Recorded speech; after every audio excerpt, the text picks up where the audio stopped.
All right, so welcome everyone. I'm Anton Morovic and I'm pleased to be speaking on behalf of Efabless to tell you about the Efabless Marketplace, our new catalog of intellectual property IP blocks that you can use to make your own custom chip easier and faster than has ever been possible before, and do it using our unique open source tool flow and platform. So I just want to make this important point up front that we've got a special offer for our June 2024 shuttle. If you do a tape out in this upcoming shuttle, which is closing on June 3rd, you have the option of using a new special high density SRAM macro inside your design, free of charge. Normally this would have a $2,500 price tag on top of the chipIgnite fee. But talk to us if you are interested about using this new macro. It's on the order of 10 times the density of existing open source SRAM macros that you can use with Sky 130 and chipIgnite right now. All right, so today in this presentation, I'm going to go through a few things to show you how you can make use of our new package manager and the Efabless Marketplace. Our aim is to make this a process of obtaining existing designs and intellectual property to use in your custom chip design as easy as it would be in the software development world. For instance, you might be experienced with package management in Linux and in things like Python or Ruby or other programming frameworks. We want to bring that same thing to ASIC design. We'll talk a bit about who we are and what the marketplace offers. We'll give you an overview of some of the IP blocks that are available or soon to be available. And we will look at how you can then use one of these IP blocks in a design. We'll touch on the chip submission process as well, so that you can join a shuttle if you are interested. And then look at some more details about what's coming in the future and some of the interesting analog blocks that are soon to be available. And at the end, we'll have some time for questions and answers as well. So by all means, if you've got any questions, please pop them in the questions and answers chat specifically, and hopefully our team will be able to get to them, or I will. So if you're not already familiar with Efabless, we make chips, or rather we help you make them. And we like to enable this to be as easy as possible and as affordable as possible, which is enabled through the unique flows and open source platform that we have been able to develop, which is a first of its kind. We're all about democratizing chip design at Efabless, and this began with the Open MPW programs approximately 4 years ago, and a lot has changed and grown in great ways since then. We offer three main different chip templates right now. They are Caravelle, which is probably the most commonly used and specialized for digital and mixed signal designs. Caravan, which is also capable of digital design but more specialized for analog designs and high frequency applications. And OpenFrame, which is almost a completely blank canvas with more surface area. We manufacture chips as part of the multi-program wafer, and typically they are shipped out to you as the customer in QFN 64-pin packages, or bare dies, or a combination of the two, depending on your needs. And the standard offering includes 38 GPIOs, which you can use as you desire, connected into the user project area or via our on-chip SoC, which is a RISC-V processor. You also have the option with OpenFrame to go for a higher number of IOs as well. But the standard Caravelle offering also includes, with that SoC, a 32-bit wishbone bus, which we'll have a look at in this example design a little bit later, and a logic analyzer, which provides a lot of different signal inputs and outputs into your chip design area internally. As for why you would want to work with us, we are built on open source, which means that we have not only helped to develop this platform and tool set, but we also do a lot of work with the community, and they likewise do a lot of work and share a lot of good value with us, which enables us also through our MPW program, our chipIgnite program, to offer incredible affordability for prototyping and volume production of ASICs. Whether you are looking for the standard 100 parts for prototyping or a specialized application, or a volume production where you may be looking at thousands, hundreds of thousands of parts, we can scale using the same platform, which comprises free and open source tools and the now well-known 130 nanometer open PDK from Skywater. This enables you to get started with us now with no NDAs, no commitment. You can work at your own pace, and we provide support along the way. That support comes in the form of not only our own technical support team, our documentation, and our design reviews, but also an ever-growing community and a now wide range of open designs. And now the Efabless Marketplace, which offers a lot of drop-in and ready-made IP blocks, which are also validated and verified with timing and other technical data, which we'll have a look at in a moment. So this means that now, depending on whatever your experience level is, new and experienced designers alike can assemble just the chip that they want using the components that we've already verified.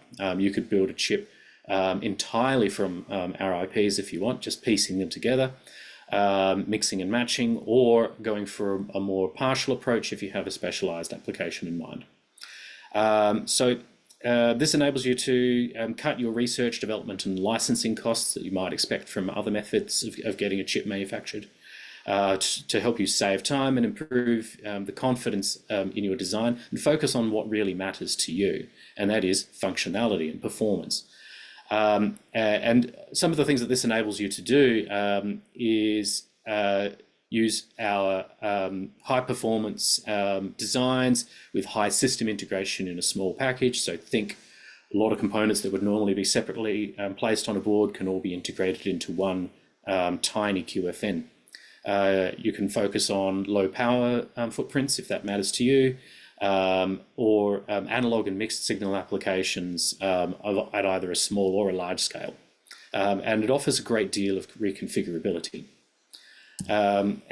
If you've never done any ASIC or VLSI design before, you could, in theory, in one day, create a chip design and join one of our shuttles. There's enough documentation and reference designs that mean that you can set something up and even get it tested on your own local environment before sending it off for fabrication. So you can use our libraries and guides along with these IP blocks. You can optionally, if you need, create some extra glue logic or a more specialized controller or device. You can then generate a layout on your own computer, run tests and get performance data from your simulated design. Then submit it to our servers, do a review with our team, and then join a shuttle for the standard chipIgnite fee of $9,750 US.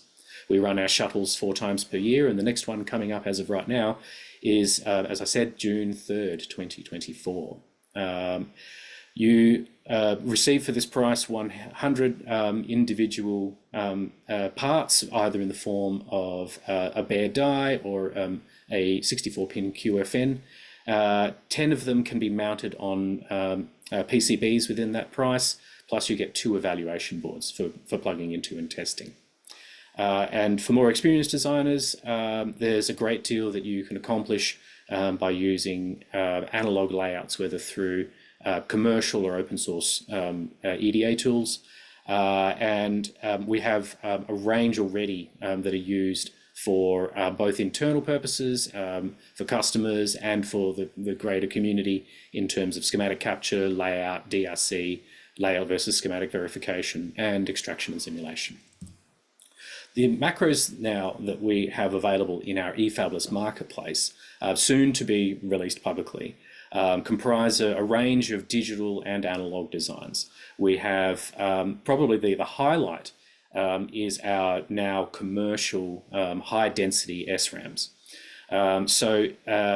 This enables conceivably on the order of about 200 kilobytes of SRAM in the standard Caravelle area, more if you're using Open RAM. And you can pick them and mix and match them in either 1024 by 32-bit blocks, so a 4 kilobyte block, up to a 32 kilobyte block.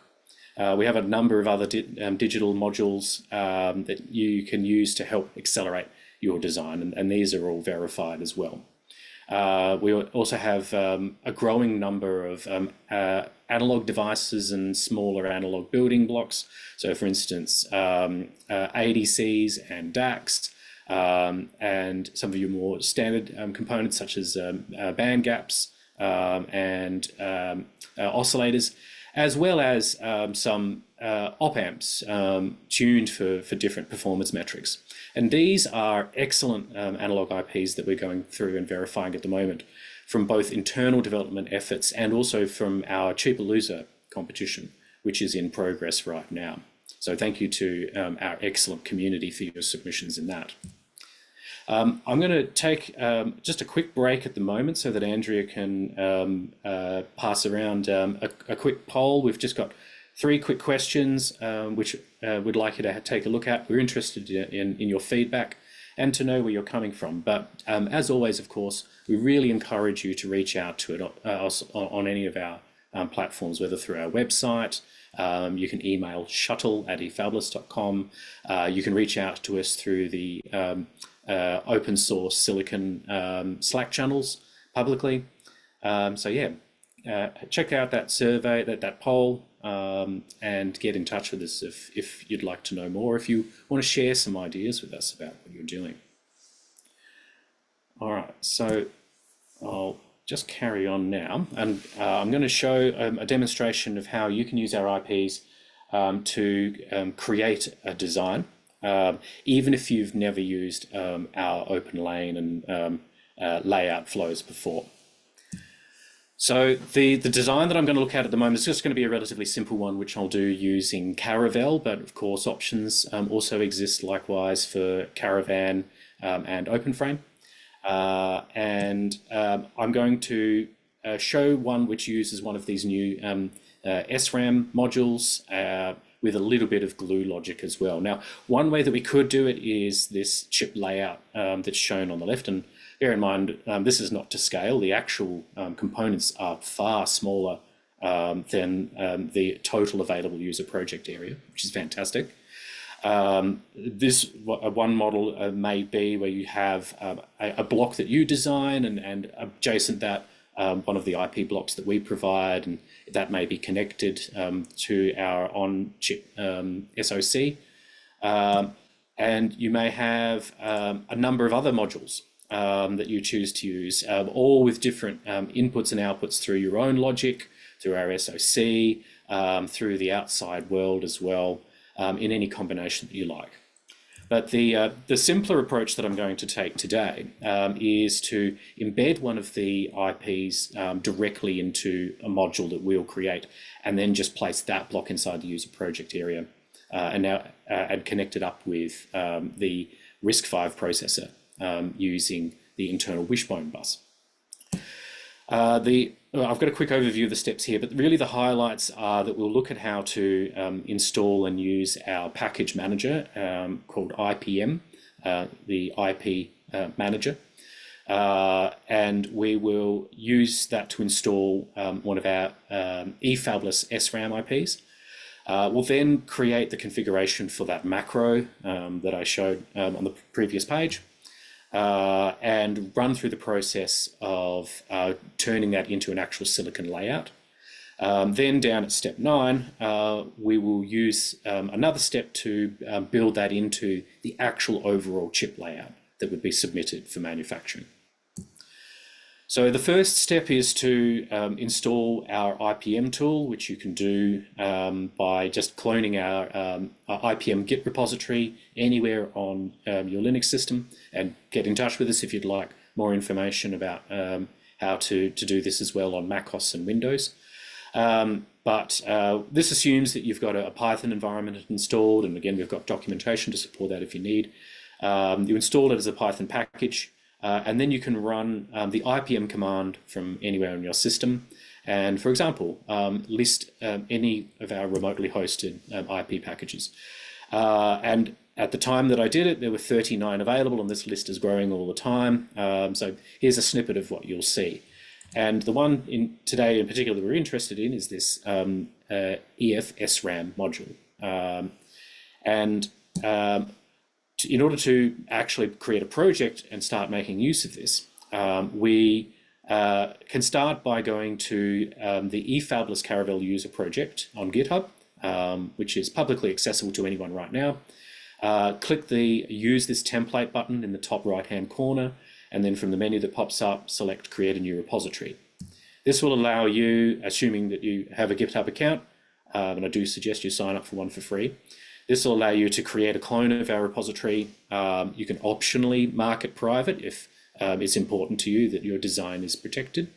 And then once you've created that, you've got a copy of all the files that you need to be able to, in a fairly automated way, set up our toolchain and actually start creating your design using our reference.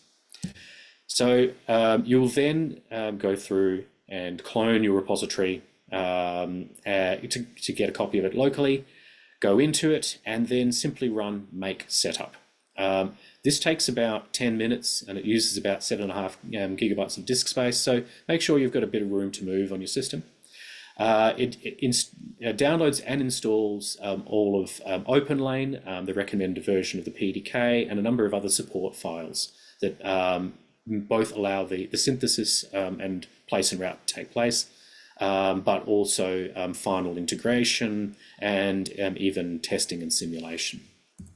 What this will then add in is some of those things I already mentioned: Caravelle, the OpenLane tools, which is typically run through Docker, the actual PDK pinned at a specific version, and a number of other scripts and components, including some Python virtual environment setups, as well as the CocoaTB environment for testing. Then we will add the IP block that we want. So we can run, for example, having used IPM ls remote previously, we can now run IPM install and the block that we want. Some aspects of this are subject to change as we just tighten the last few bolts. The name of these SRAM blocks might change, but as you can see, this one is 1,024 words of 32 bits each. And once you've run this, it obtains all of the necessary IP assets, which it then places in your local system. But importantly, it creates a dependencies.json file, which you should keep as part of your repository, because it will enable, say, your colleagues or you, if you move to another machine, to have a manifest of all of the IPs that you use from our platform and automatically reinstall them. So I suggest adding that to your Git repo. Also placed inside the IP subdirectory is a link to the actual key files that you'll probably want to take a look at that make up the IP block. So an example is shown on the right. The directory structure may vary from package to package, but typically all of them will also include a README, which provides information such as datasheet references, but also some integration information. A number of other files are included as well. So for instance, the HDL subdirectory includes what you'll need for synthesis if there is a digital component, or at least if there's a stub, such as Verilog black boxes.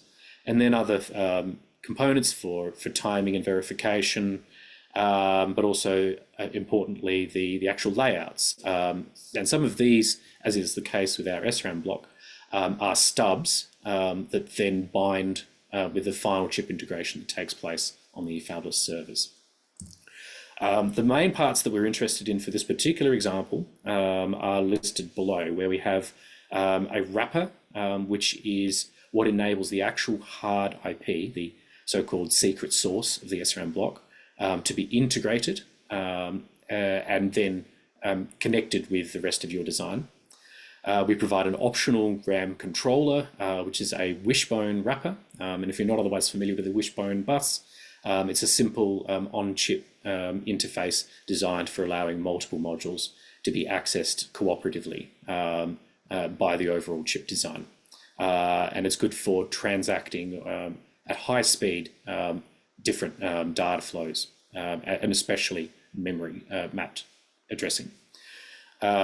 We also provide a specific macro example implementation of how this can be hardened as a block that you then just place multiple times, and a number of other files that are then used for the actual layout generation process and analysis. And of course, there are, as I said, a lot of data sheets, and these will be continuing to develop all the time. So if we have a look at the components that are going to make up this example project, we are going to create the Wishbone SRAM OpenLane configuration inside our repository, which tells OpenLane how we're going to build the main so-called macro for our design. And I tend to use the terms macro or block interchangeably. They are effectively a silicon layout that can be placed and connected throughout the overall user project area. And this OpenLane configuration can then depend, and in our case will depend on extra digital logic, typically written as Verilog code. So you can see there in the middle we've got our SRAM block, which is embedded inside our overall macro. We're going to write some additional control logic, which the OpenLane flow will automatically synthesize into the available space that we give it. So we don't have to worry about that layout, it takes care of it automatically. And so our logic will talk to the SRAM macro and in turn provide an interface back to the SoC through the Wishbone bus. And I'm also going to include an optional little output pin just to demonstrate how that can be done. In the user project wrapper configuration, which is already supplied with the repository, we will then tell it how our macro block actually interfaces with the rest of the chip. So there's some basic top level stuff there, which is mostly just a connection of wiring. There's also a user proj example that's included in the repository once you've cloned it from our template, but that can be ignored, or you can delete it, or just use it as a reference if you like. I'll keep a little mud map in the corner here of the parts that we're focusing on. So in this case, we're going to look at how we create the OpenLane configuration for our macro now that we have actually downloaded that IP block that we want to use inside our macro. There are these essential files in this case which make it work. The config.json file contains all of the main synthesis options. The macro.cfg is used for placing one or more IP blocks, and the pinorder.cfg is used if you want to specify where connections are made around the edge of your layout. And in order to know what goes into these files, you can use the existing user proj example that's included in the repository as a bit of a reference. We also have a repository which will be provided as a link at the end to an example design, and you can have a look at it inside our repository. But you can also read all of the existing documentation, and I will provide some links for that at the end as well. But at a very high level, this configuration file, config.json, makes use, you can see here, of a couple of the IP modules that are provided. There are others, but these are the ones that are most suitable. I'm going to be using the basic wrapper around the SRAM block, and then the optional controller which implements a bridge to Wishbone for us. And then I'm going to write my own little bit of Wishbone logic to behave kind of like a mux, a multiplexer, so that you can have potentially multiple modules inside this one design. This will just be a bit of an example of how you can add that extra glue logic. We do have a couple of other key points in here, and I won't go through them in full detail, but we can see here that we have the name of our design, which ends up becoming the name of the macro when we use it in the larger chip area. We have our timing constraint that we want a clock period of 25 nanoseconds. So we want to be able to verify that our design can run up to 40 megahertz. You can go higher if you like, you can go lesser if you like. And we then have information describing what the size of our block is meant to be. You can leave this up to OpenLane to choose for you, but you may find that you get an optimal compact area by making your own adjustments. And we also have a pin configuration file, which is optional but recommended, which in this case shows that on the south side of the macro down here, we have a pin that I'm going to define that it's going to be one of my outputs. We then have blank space equivalent to 20 pins, which helps with lining things up. And then we have wildcards for all of the wishbone signals that will then connect further below. Further along in the file, we then have our macro placement file, which actually specifies where the SRAM will go, and then a number of the other files that make the synthesis possible. And these are the ones, as you can see, this /IP, these are the ones that come from the IP package that we provide to you from our Efabless Marketplace. The macro.cfg file in this case is actually just a single line specifying the instance name of our SRAM. You can have multiples if you like, you can give them whatever name you like. And then you can use, this name is based on the example that's provided in our IP block. But it also includes these coordinates that specify in microns the bottom left-hand corner of where this macro is placed within our larger area. And there's other documentation in OpenLane that explain not only the format of this file, but other options that you can use for placement and rotation and so on. We then have a number of other parameters here, and I'm not going to go through them in detail, but in this case, they are defining some essential parts of the power delivery network for not only the IP, but our overall macro. And I recommend that you refer to the documentation of each IP that you install to see if you've got any special requirements for what you need to put in there. And by all means, contact us. If you need any support, we'd be happy to help. So moving on now to writing a little bit of custom logic. As I said, I've just got a really simple example which implements a bit of a gate inside the wishbone so that the SoC will only talk to our SRAM under certain specific cases. So we create a Verilog file. In this case, I've just chosen to match the name of my project, wishbone sram.v. It has the main power connections, which are gated here. All of the standard wishbone signals, inputs and outputs that come from the Caravelle system on chip. And then an optional extra output, as I mentioned. So this is the main interface definition. And we've got some example code on the right here, which again, I won't go through in detail, but basically it analyzes the address coming in from the wishbone bus to decide if it matches a certain pattern such that it matches a certain address range. And then on condition that it does, it enables certain wishbone signals that then get sent to the RAM controller, which is responsible for decoding the wishbone in and out, such that it then can talk in the signaling required for actually doing memory reads and writes with the SRAM block. And these signals, again, are defined in the documentation for the IP block itself, but we provide a lot of those reference designs. And then we have the instance itself of the SRAM block. So you might remember that I talked about macro.cfg. That as the macro placement file, it matches up with the instance name here. And this is our name for the SRAM hard IP macro block. And so we make these connections. These are the ones that come out of the RAM controller that we provide. And then there's a number of power connections and other options available in the documentation. And that's basically it for that particular file.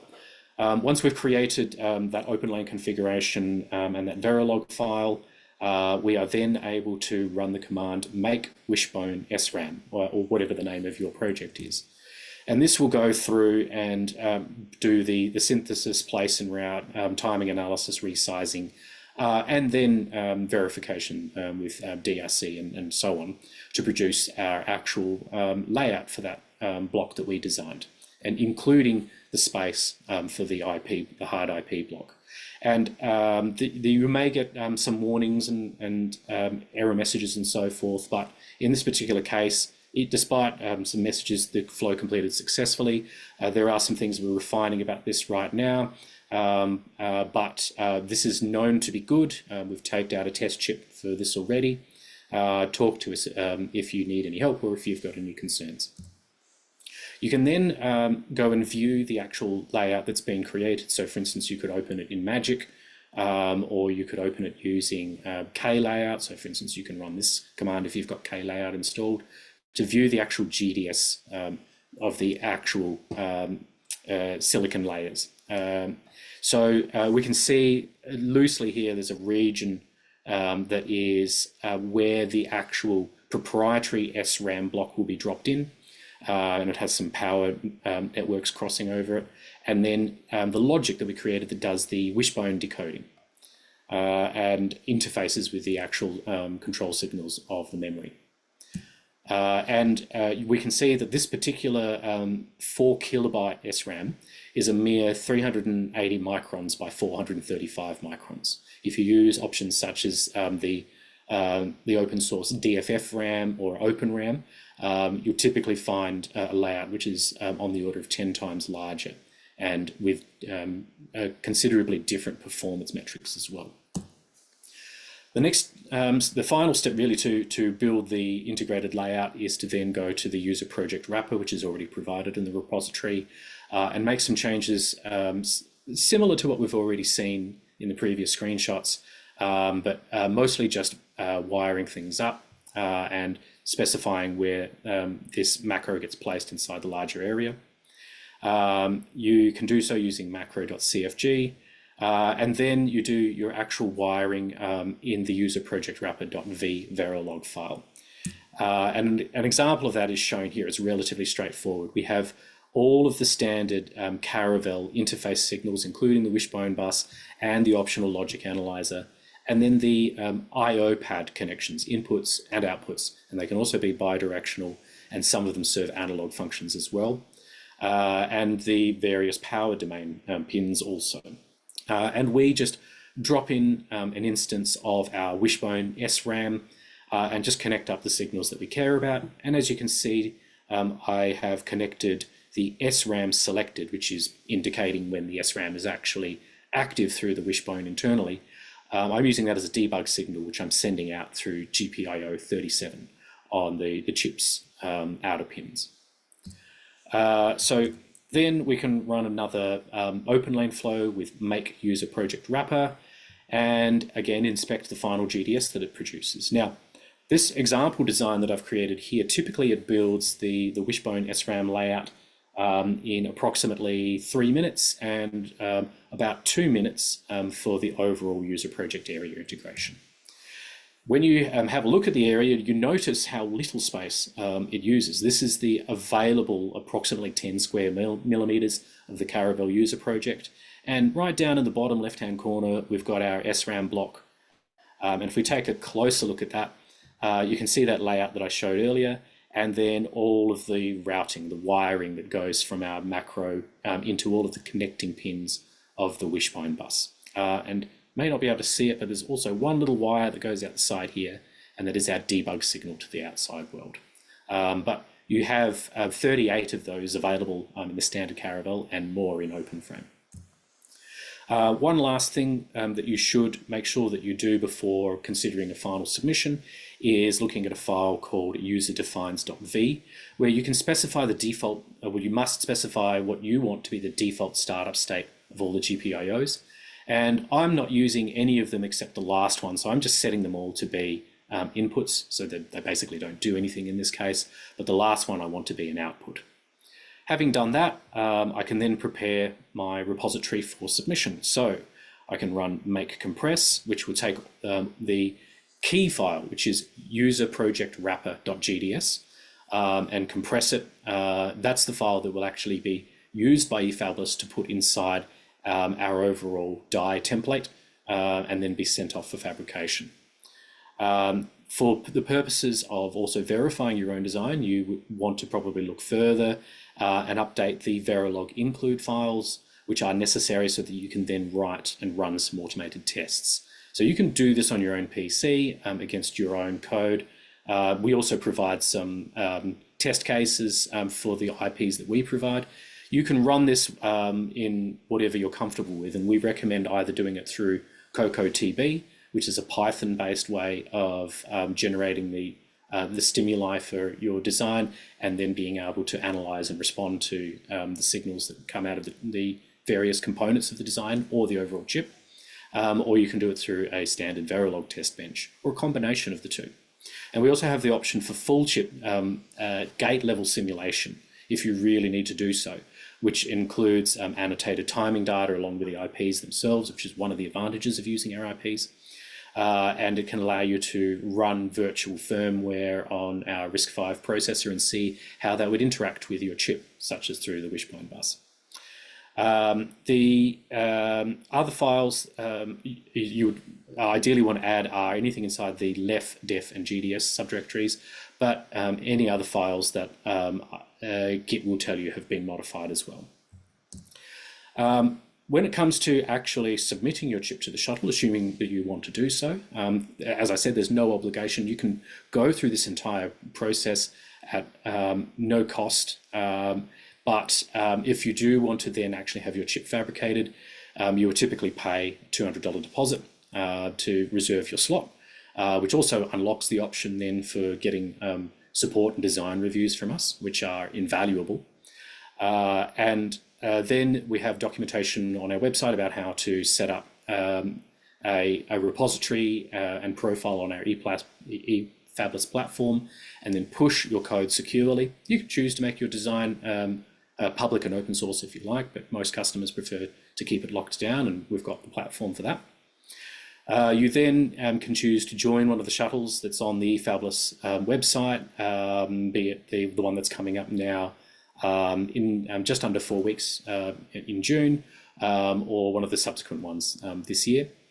But we do recommend that once you get that push done, even if it's just a preliminary state of your repository, just to prove that you're familiar with the process and that the basics of your integration are on the right track, try running an early pre-check on our platform, which just runs on our servers and does an analysis for things like layout versus schematic, and that other prerequisites are met that would be necessary for fabrication. Then once you've successfully done that, you can also run a tape-out job, and you can do this as many times as you like. It's a good practice as you do pushes to periodically, maybe just say once a week even, run one of these checks. And if you encounter anything unusual, like if you get error messages you don't understand, talk to us about it, because in some cases we can help you resolve those. In other cases, they may be things that you can just leave as they are and move on. Once you've gone through a design review with us, and you've got all the support you need, and you've got your design to a point where you believe that it is ready for fabrication, then you can submit it and it'll be locked in. So our team are always ready to help anytime. You can, as I said, you can reach out to us in a number of different ways, such as through email, our website, and the open source Slack community, open source Silicon Slack community. So let me just talk briefly now about the other IP blocks that we do offer and will offer in the future. Currently, we have a large number of analog IPs under testing, and some are ready for release. And many of these have come from the fantastic efforts of the community participating in our chipIllooza program. I've got a link later if you want to check out both information about chipIllooza, the repository that we're putting through testing that's public, and also Tim Edwards' fantastic webinar. There's a recording of that available as well. The analog IPs are currently offered as unwrapped, which means that they are more just bare layouts that if you experienced with layout tools such as Magic or even the commercial tools, then you can drop those layouts in, do your own routing, and set them up as you require. But we're also soon to offer wrapped versions, which means that they can more easily be dropped directly in as part of the, say, the open lane flow. There are some things that at the moment you would probably want to talk to us about to just understand how to do effectively, but there are ways that you can get open lane currently to cooperate with doing both the analog and the digital routing. And you would commonly use, say, Xscheme for creating your schematic and doing simulation, and then passing that on to Magic for actually doing your layout and extraction, and then actually building your final layout as well. There's a great deal of documentation already available and more growing still with a lot of characterization data. I'm very proud to see how this has come together. We also offer a number of analog IP blocks that we've designed internally as well. And these are potentially going to be offered in new combinations in future. And ways in which you might be able to use all of these offerings from the Efabless Marketplace together include you might be looking to develop some unique edge machine learning applications, whether you are looking to just do inference, so pattern recognition and so forth from audio or other sensor data, or possibly even doing some form of basic learning at the edge. You can have enough SRAM to boot load and execute in place a potentially large firmware if you've got say a microcontroller or RISC-V processor that you've implemented, or if you're using our own. You could implement an application that does specialized audio processing from either one or multiple streams. There are a number of interesting energy harvesting applications. We have a couple of people on our team, Andy Wright in particular, is investigating how our IP blocks might be utilized for that. And if you have quite a complex or sophisticated design, this is now quite conceivable to do within the Sky 130 PDK and within OpenFrame in a relatively short amount of time. So say you're looking for a 32-bit RISC-V processor that does a large amount of monitoring, analysis, decision-making and control, or you want to implement some other proprietary MCU with memory-mapped devices or other direct interfaces, you could easily have on the same chip area 64 kilobytes of SRAM, say 8 analog to digital converters, potentially some with different reference voltage pins, let's say 4 or any number of I2C or SPI controllers, 6 UARTs, some complex internal analog filters or DSPs, a DAC or a few, and include some extra test and debug pins for spares. So all of that together could fit inside one area. So you can start to see how the high level of integration starts to really become possible now.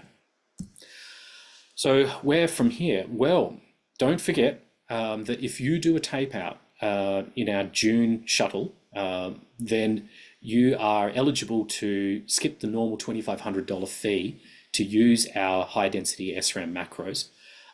So reach out to us and ask for more information if you're interested.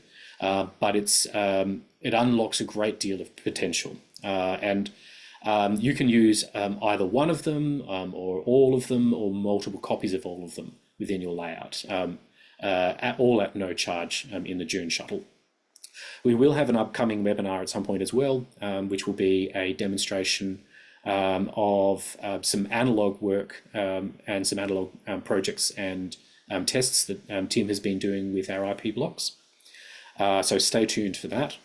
And we'll have more information coming out about specific releases in the Efabless Marketplace and new IPs and some new documentation that we've got under development as well. We'd love to know how we can help you. Obviously, we've got a lot of questions that have come through now, but hit us up anytime. Tell us what IPs you're looking for. Tell us what you intend to do with them. And let us know, is there anything that's otherwise holding you back? Because we are always trying to lower those barriers to entry. You can contact us through shuttle@efabless.com if you'd like to ask any of those questions, or just hit us up on the open source Silicon Slack channels. So I'll stop at this point and just check out how things are going with the questions. I know that the team have been going to a lot of trouble to answer some questions for us. But are there any in particular, team, that you'd like me to take a look at?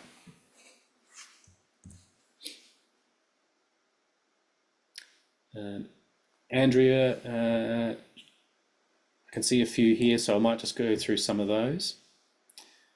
So someone has mentioned CocoaDB, which is a Python-based framework for doing co-simulation based testing of your digital design, and it enables you to write fairly complex test cases that exercise different parts of your design and actually run it, for example, through a tool like Icarus Verilog, and actually get realistic responses about how that design will behave. You can do this either at an RTL level or at a gate level. Okay. So another question is about the Sky 130 PDK package from Harold Prettel and JKU.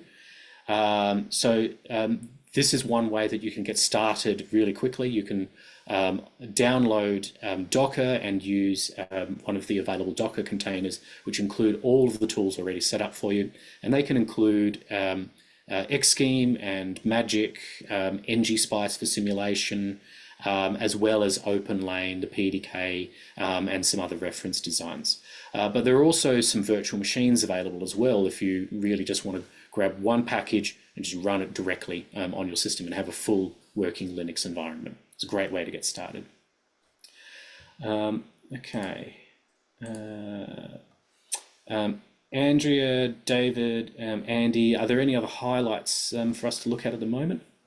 There's a huge set of questions, and I've been trying to type fast enough to keep up.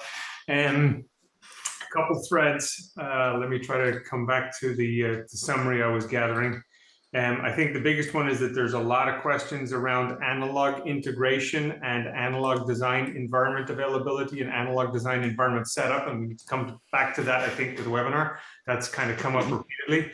There's a few clarifications around the SRAM itself. The SRAM, this is a proprietary, not an open source SRAM. And so we're bringing to market a third-party piece of IP that's been developed by somebody else and is being licensed to us to provide to the market. It's absolutely a proprietary piece of IP. It's obfuscated, and you'll be provided timing models, a behavioral model, and a LEF for the purpose of integration of that IP. And the GDS and the SPICE netlist will not be available for the integrators of the IP. So for the customers, there will not be a GDS or a SPICE model available. There's a lot of questions around what's going to be in the IP library. And without addressing any one specific question, we're going to bring the chipIgnite IP to the library as fast as we can. There should be 11 teaser blocks, maybe tomorrow, but certainly early next week at the very latest. And then real blocks, the first 11 will be in the library in a few weeks at the latest. And then there's another 10 IP blocks that are expected to come into the library from an analog perspective over the following roughly 6 weeks. I don't think they'll be available in time for the June tape out. And all of the SRAM densities are expected to come in the next few weeks. So that's I think on the order of 30 IP blocks between now and the end of June. We have been asked if we're going to enable the community to provide IP to the marketplace. The answer is yes. There will be a gatekeeper on the marketplace, so it's not going to be a free-for-all. So there'll be a supervision process and a release process associated with the marketplace. And there will be two paths for the community to contribute. One, to contribute open source IP with various levels of qualification, and a second to contribute proprietary IP that they'd like to license through the marketplace, also with a set of qualification criteria. So I think that those are very good, very, very good questions, I think pretty well understood. a lot of questions, more questions about analog setup, XChem simulators, and simulators of SRAM. To the gentleman who's trying to torture test a SPICE simulator, I can't remember who it was.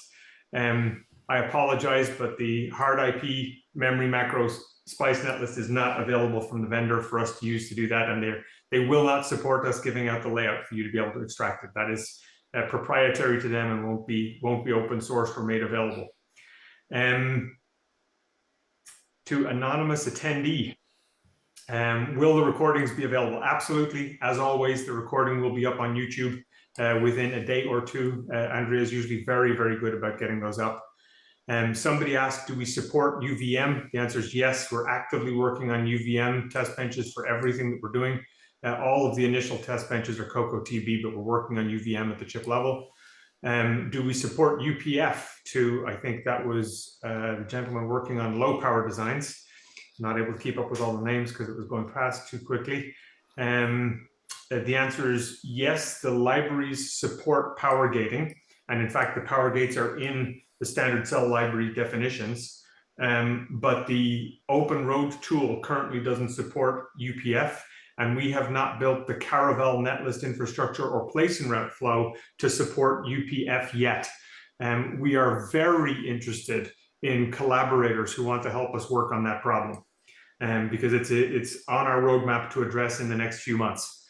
So if you are interested in working on that problem as a piece of research or something that you need to drive and do, we're very, very interested in having people help get that closed. It's work we've done before, but it's a lot of work to do it for a design this size for the first time on all of the IP, and be able to push that through both the place and route flow and the verification flow and get it all to work. Somebody asked about mixed signal integration and how is that done? I think that was Dermid in Ireland. It's like a traditional analog IP design to digital top level flow. If you want to integrate an analog IP block at the top level, you have to place the routes to integrate your block into the top level before you do the place and route. You need to be very careful when you do that, not to obstruct all four sides of the place and route. So if you connect all the way around your IO ring to analog blocks somewhere in the center, you may prevent the place and route tool from operating on both axes, and it will make it almost impossible for the router to do anything. So it's a hard problem, you need to be careful. Let's see if there's any more that I missed. Is there ESD protection? The answer is yes. The parts are were originally tested for HBM, CDM, and machine model. The data, I've been trying to find it in the Sky 130 PDK. These IP are for the IO cells are part of the open sourced PDK directly from the Skywater Google collaboration that we initially set up. And they are part of what was initially licensed from Cypress. That information is all in the public domain. And these IOs have shipped in very, very high volumes commercially for Cypress. So this is a well-proven IO ESD structure. To Dermot.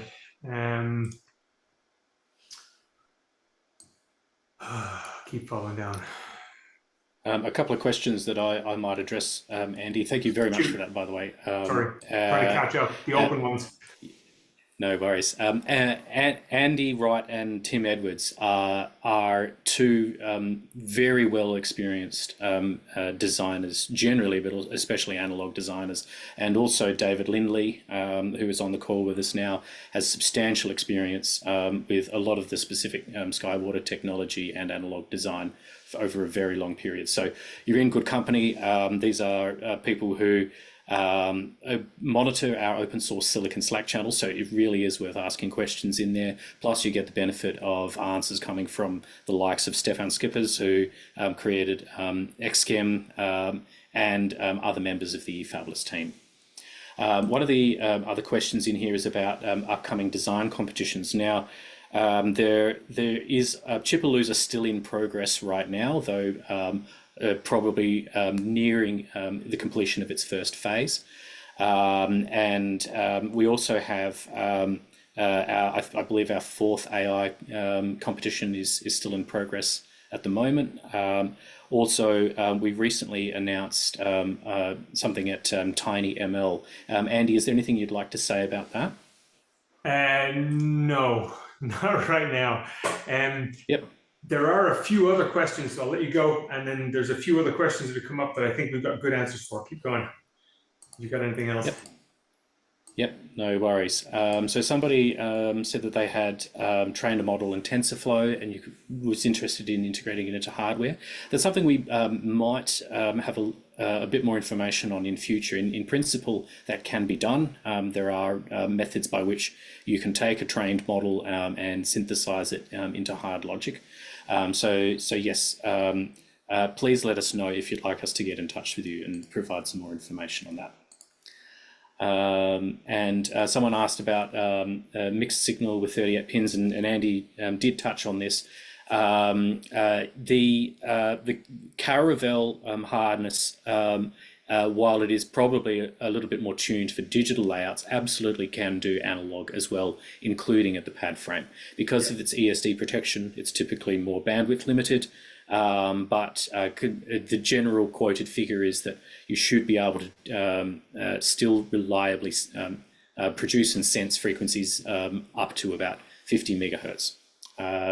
And this does enable then a number of mixed signal applications.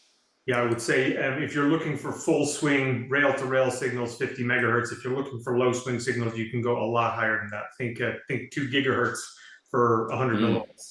Yep. And then the question that was asked was, do all the IOs support mixed signal? The answer is yes. Every single IO is a GPIO. They all have an analog direct-to-pad connection with just an ESD isolation resistor. To Mehmet, good luck with the simulations. We'll try to get in touch with you with the test bench example. There's actually somebody working at University of Santa Cruz to try to simulate SRAMs, and I'm sure they'd like to hear from you to get some feedback on how that's working with your simulator. Any possibility of RF IPs for LNA mixer, VCO, etc.? The answer is absolutely. There's multiple VCOs on the technology in the public domain already, visible. And so you can literally go look at the available set of projects on Sky 130 and you'll find many VCOs already in the open source domain, going up as far as gigahertz. So there are a lot of VCOs already in the space. And there's people who've done radios up to the gigahertz domain as well. There's a satellite transceiver, and there are multiple sub-gigahertz radio attempts. David, is there a reference board with power measurement capability? The answer is no, the reference board doesn't have power measurement capability today. I'm working on the next generation with the board designer, and we have completely internalized that we need this feature. So yeah, thank you for pointing it out. I'm capturing that in my notes as yet another request. Will we supply serializers and deserializers in the near future to the anonymous attendee? Can you please list what you would like? Because there's a long queue of requested IP. And although it might seem almost comical, if people will give us the list of the IP they want, and we will literally create a histogram of the most frequently requested and try to service it based on need. We have a lot of people asking for a lot of things, but there's also an enormous community helping us create the IP. So if you tell us what you think you'd like, and we will try to get those problems attacked in a Pareto order. Dermot, it's designed to 2.2K volts, tested at 2.2K volts, ESD datasheet is 2K. What's the level of leakage current in the IO due to the ESD protection or muxing? It's actually in the Sky 130 PDK datasheet, and I don't remember the number off the top of my head, but it's sub microamp, because cumulatively across all of the pins on the largest device, it's sub 1 microamp. And so I can tell you categorically that it's sub 1 microamp. Can RF analysis like S parameter and harmonic balance be possible in NG-SPICE? I have no idea. To anonymous attendee, that's a Tim question. Tim, does NG-SPICE support S parameter analysis or ZEISS? Tim might not be on the call anymore. I think we've hit the top of the hour, so we might have to wrap it up at this point in time. But Yeah. I really appreciate the support of my colleagues here, but also the support of everyone who's participated in this webinar and in the community more broadly. And it's because of the likes of all of the people that we have here today and many more that as an ASIC, open source ASIC design community, we've been able to achieve what we have. So thank you, everyone. And stay tuned for more of our webinars. A recording of this will be made available later, along with a slide deck, and an email will go out to everyone with more information on that. So thank you. If there's no final thoughts, we'll probably finish up there. All right, cool. Thank you, everybody. Enjoy the rest of your day.